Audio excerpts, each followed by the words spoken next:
Hello, ladies and gentlemen. Welcome to my review of the One Piece live action show. So, spoilers ahead for the show. If you haven't watched it already, you might want to watch it before you're watching this video. I just give you a little background on me. I have seen the One Piece anime. I've not read the manga just yet. I plan on doing that in the future, but I am totally caught up on the anime. So, on the first episode of the One Piece live action show, it was actually pretty solid. It started off with the Roger execution scene. One change that they have in there, they have Garp there. That was an interesting change, but it worked pretty well. Because if you've seen the anime, they had like that rivalry thing going on between Garp and Goldie Roger. I didn't have any qualms with that. And then it kind of sets off the Great Pirate era. Then we go into introducing Luffy. And my main gripe with this show is I don't like the voice actor, or not the voice actor, the actor. His voice for Luffy is it doesn't make me feel like it's Luffy, if you know what I'm saying. Overall, so far, I've seen the first two episodes. Overall, it's solid. Nothing like it's not like mind blowing, but it's not terrible either. Which I think is good. Anyways, so you meet up with Luffy. He's on his way to, you know, he's trying to make it to the Grand Line, and you see him get into the barrel. He drifts away, and then we come in to meet Alvida and the Alvida Pirates, and we get introduced to Kobe, and they have their little thing. He beats Alvida. They take the ship. They take a ship and they go to, I believe, Shelltown. And then we meet Zoro and Nami. One thing about Zoro's introduction, they had him like, I think he was like somewhere doing something with like lighting candles or in some type of temple. And then, which is, I did like this change. They introduced, I don't know, remember if we met Mr. Seven in the anime, but Mr. Seven comes up to Zoro and is like, yo, we like your skill. We want you to join the Baroque Works team. Zoro's like, nah, I'm going to do my own thing. And they get into a fight, and Zoro just straight up kills him right then and there. It's just nice. It's a nice little touch. They're introducing like the Baroque Works and the Alabasta arc very early. But, I didn't mind it. It worked. It worked well in my opinion. And then they introduced Nami. Nami in very Nami fashion. She's like, shipwrecked.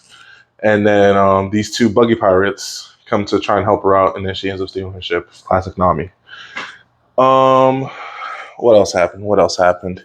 And then we get to Shelltown, and then in Shelltown we have Luffy and Kobe eating in a bar type place establishment, and Nami is also there too, and she's trying to plotting because Axe Hand Morgan has the map of the Grand Line.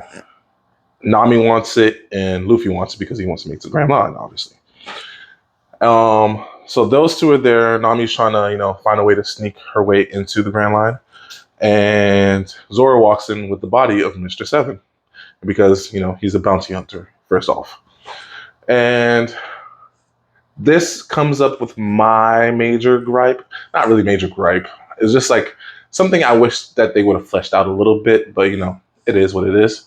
So, if you remember from the anime and the manga, Zoro, when he's tied up in Shellstown with Axe Hand Morgan, he is, that whole scene with the little girl and the rice balls and whatnot. It kind of happens in the bar, and it's not as fleshed out as it is in the anime and the manga. So, like for me personally, that was a part that really helped me like Zoro, or like built my connection to Zoro. So to not have that in there was a little jarring, but it is what it is. So that whole thing happens. We meet Helmeppo. Helmeppo is the one who comes in the bar, smashes the rice balls, whatever. Then Zoro goes to meet with Axe Hand Morgan to collect his bounty, but because he He fought Helmeppo and the Marines in the bar. He's like, "Oh, we're gonna have to put you on the stand," and blah blah blah. Similar story beats to the anime. I'm not. If you've seen the anime and the manga, I'm not telling you anything new. So all that happens.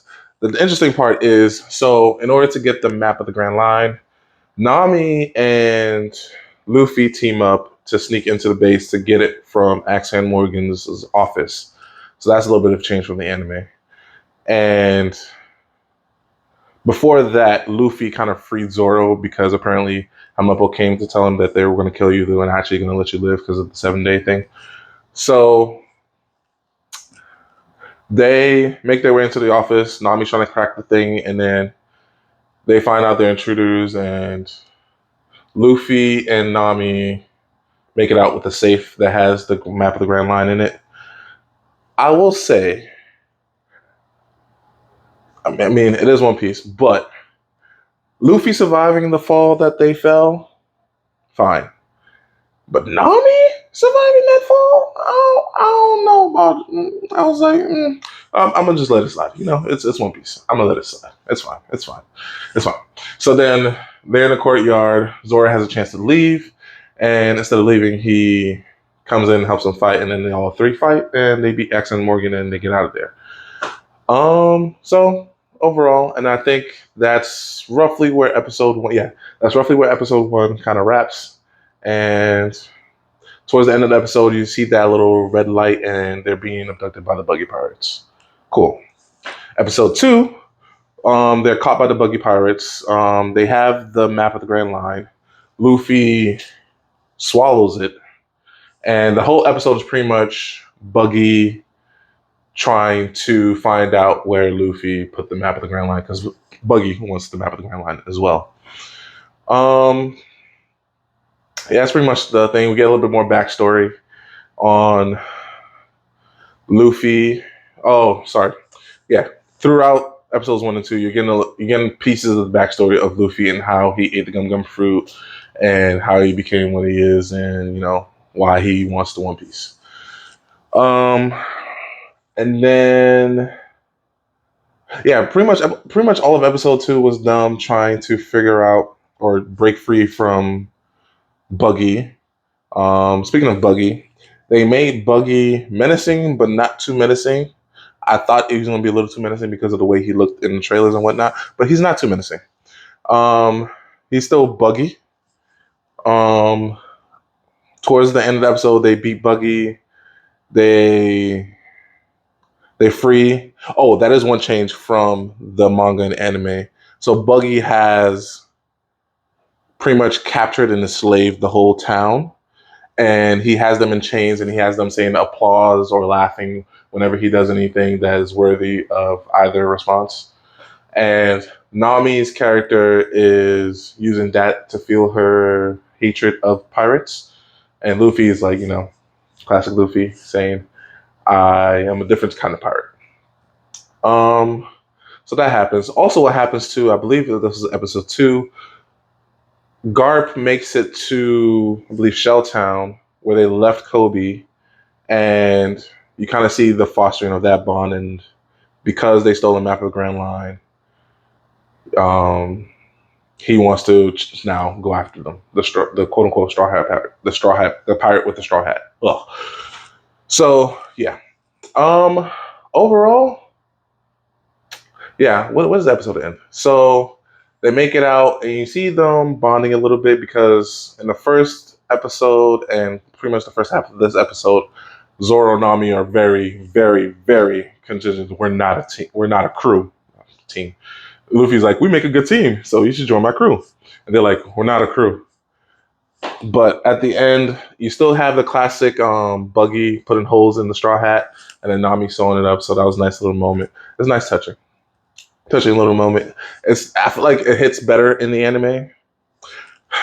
I know it's not the anime, but being that I've watched it, we're gonna have to compare the two, unfortunately. So overall, it's pretty solid. It's pretty solid. I was cautiously optimistic going into it, but so far it's been solid.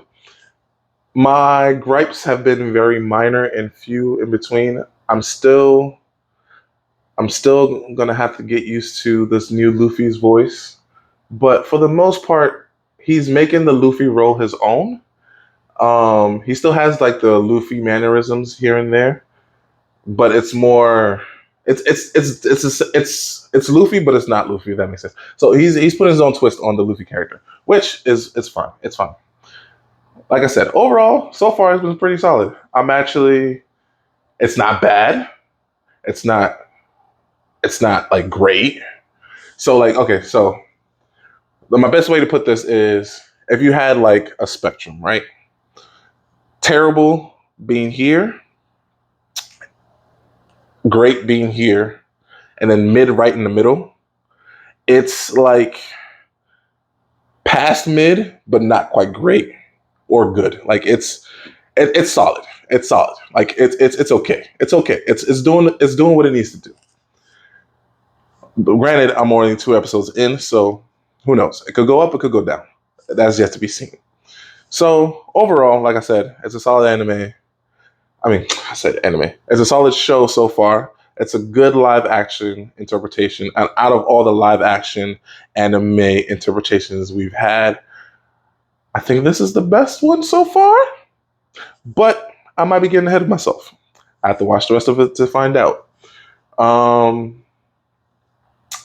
Yeah, because Death Note was terrible. I've heard the bad things about Attack on Titan live action, Full Metal, everything. Everything's been bad.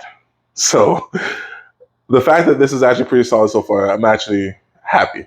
And I want to say part of it is because Oda was working so closely with it. And, this is his baby. So, seeing it through.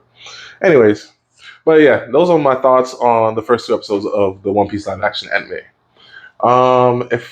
If you like the video, leave your thoughts and opinions down below. And I'll see you guys next time when I review the next 2 episodes, or maybe the next episode. I don't know.